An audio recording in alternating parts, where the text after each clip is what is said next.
سیدنا ابو رمسہ رضی اللہ تعالیٰ عنہ انہوں نے نماز پڑھائی اور سارا واقعہ بیان کیا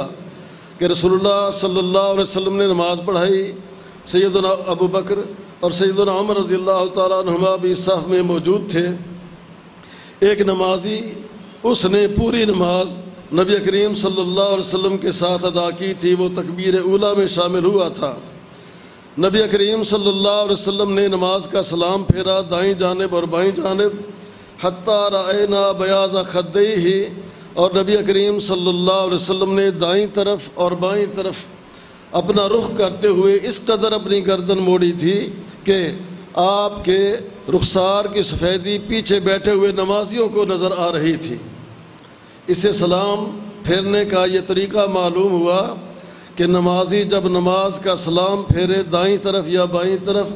اچھی طرح اس کو دائیں طرف اپنی گردن مروڑنی چاہیے، اور گردن اتنی مروڑنی چاہیے کہ اس کے رخسار پچھلی صف والوں کو نظر آئیں۔ بائیں طرف بھی اسی طرح سلام پھیرنا چاہیے۔ بہت سے نمازی بس تھوڑا سا دائیں طرف اور تھوڑا سا بائیں طرف رخ کر لیتے ہیں، اس طرح کرنا یہ مناسب نہیں ہے۔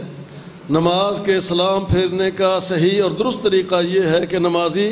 دائیں طرف بھی اور بائیں طرف بھی اچھی طرح اپنی گردن موڑے کہ اس کے رخسار پیچھے بیٹھے ہوئے نمازیوں کو نظر